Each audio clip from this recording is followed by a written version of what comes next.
Hey guys, welcome back to our channel ISC Steno. I am Miss Janvi and आज जो है analysis आ गया है। सुबह के जो शिफ्ट में पेपर हुए थे और अभी 2 से 4 के जो थे, हमने कंबाइन इसके जो है क्वेश्चंस जो है देख लिए हैं कि किस किस सेक्शंस में से क्या आए थे।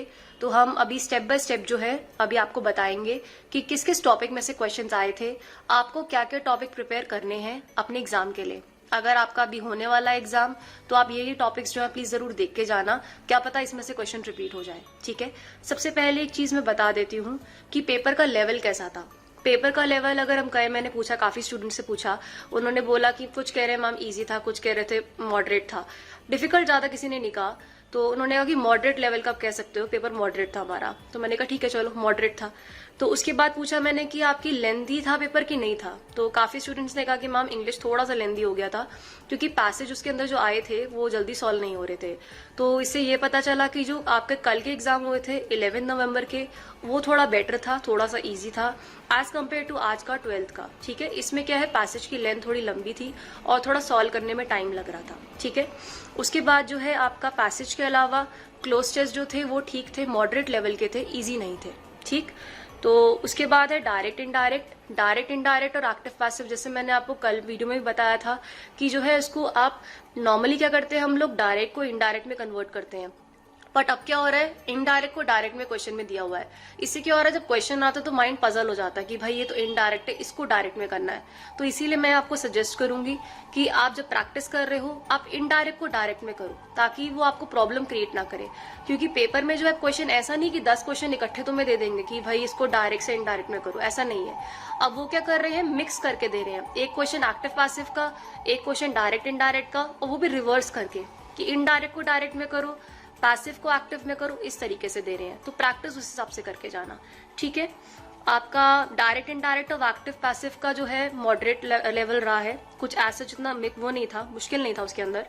फिर सिनोनिम एंटोनिम सही थे, 5 क्वेश्चन आए थे, इजी टू मॉडरेट थे। जो डेली लाइफ में आप लोग यूज करते हो वर्ड्स, वही वाले वर्ड्स थे उस टाइप के। जैसे एग्जाम्पल के लिए हार्मनी हो गया, सफिशिएंट हो गया, रिटेन हो गया, इस टाइप के वर्ड्स थे जो हमें पता चले हैं। ठीक है, और प्रीवियस ईयर के भी थे क्वेश्चंस। अगर आपने प्रीवियस ईयर की वोकैब कर रखी है तो आपको प्रॉब्लम नहीं होगी। राइट, इसके बाद इडम एंड फ्रेज जो थे 5 आए थे, इजी टू मॉडरेट थे, मतलब आप गेस कर सकते थे कि क्या होगा इसका आंसर। ठीक है, एग्जाम्पल के लिए जैसे स्टूडेंट्स ने बताया कि जैसे मैम डिफिकल्ट सिचुएशन के ऊपर क्वेश्चन था, कि जैसे आपकी सिचुएशन में फंसे हुए हो उसके ऊपर इडम था। फिर आपका एक ब्लैक शीप के ऊपर था, इस टाइप के इडम फ्रेजेस आए थे, मतलब गेस हो सकते थे ऑप्शन के बेस पे। ठीक है, फिर पैरा जंबल के क्वेश्चंस आपके 5 से 7 नंबर के बताए हैं स्टूडेंट्स ने। और कॉमन एरर और सेंटेंस इंप्रूवमेंट आपकी ठीक थी, इजी थी। आपका main focus article chapter, preposition chapter पे दिया गया था, तो ये वाले चैप्टर थोड़ा ध्यान से करके जाना, और कंजंक्शन वाला चैप्टर भी, क्योंकि उसी से मेन क्वेश्चंस बनते हैं। राइट, इसके बाद आपका आता है नेक्स्ट सेक्शन आता है रीजनिंग का।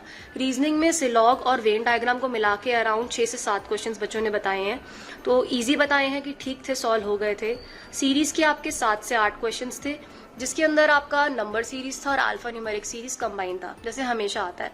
तो हो गया था, बट थोड़ा टाइम कंज्यूमिंग था, बिकॉज कुछ कह रहे थे कि प्रैक्टिस कम की थी तो इसीलिए टाइम ज्यादा लग गया, बट सॉल्व हो रहे थे क्वेश्चंस। ठीक है, फिर है आपका ये कोडिंग डिकोडिंग इजी था, 3 से 4 क्वेश्चंस आए थे।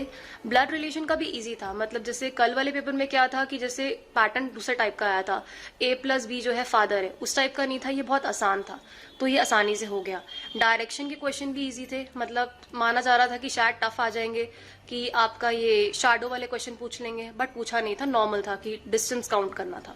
उसके 3 क्वेश्चंस आए थे। फिर आपका क्लासिफिकेशन हो गया, क्लासिफिकेशन में 3 से 4 क्वेश्चन दिए थे। डेट एंड टाइम का आज कोई क्वेश्चन नहीं था, जैसे कल कैलेंडर का क्वेश्चन था कि इस दिन को ये है, कौन सा दिन है बताओ, इस वाले में नहीं था। ठीक है, एम्बेडेड फिगर से एक था, और नॉन वर्बल में नॉर्मल जो आता है आपका वैसे था, पेपर कटिंग, पेपर फोल्डिंग, उस टाइप के थे। फिर इसके बाद जो है आपका जीएस का सबसे मेन, ज्यादातर बच्चों ने इंग्लिश और रीजनिंग ही किया है, जीएस कई लोगों ने छोड़ दिया है, अटेम्प्ट ही नहीं किया। जिन्होंने किया है उन्होंने बताया कि पॉलिटी में आपका प्रेसिडेंट टॉपिक के ऊपर आया था, कल वाले पेपर में भी था, मैंने आपको बोला था। और साइंस से कुछ क्वेश्चंस थे। ठीक है, जैसे कुछ ने बताया कि क्वेश्चन में था कि ग्लिसरीन क्या है, इस टाइप के क्वेश्चंस जो प्रीवियस ईयर आपने किए हुए हैं, तो उसी से था। ठीक है, फिर कौन सी स्टेट की स्टेटहुड इस दिन में मिली है, इस टाइप का क्वेश्चन था। फिर फेस्टिवल स्टेट से रिलेटेड कि इस स्टेट का कौन सा फेस्टिवल है, तो फेस्टिवल वाले क्वेश्चन देख के जाना एक बारी, ठीक है। फिर करंट अफेयर्स जो थे वो 2020 के थे, रिसेंट से नहीं आए। तो ओवरऑल जो था जीएस सेक्शन ठीक था। एंड अगर आपके पास भी कोई क्वेश्चंस आपको अभी याद आ रहे हैं जो आज के पेपर में थे, जो हमसे मिस हो गए हैं, तो प्लीज नीचे कमेंट करके आप बता देना कि ये क्वेश्चंस आए थे। बिकॉज हमने भी जो बनाया है ये आपके स्टूडेंट्स के रिव्यू के बेसिस पे ही बनाया है। अगर आप बता देंगे तो थोड़ा हेल्प हो जाएगा बाकी स्टूडेंट्स के लिए। बाकी हमारा टेलीग्राम चैनल है IAC स्टेनो नाम का, आप उस पर भी जो है हमें मैसेज कर सकते हैं, आप ऐड कर लेना और वहां पे अपने क्वेश्चंस बता देना कि मैम ये क्वेश्चंस आए हैं। आई होप इससे आपकी काफी हेल्प हो जाएगी। प्लीज लाइक करें, शेयर करें और सब्सक्राइब करें। Thank you.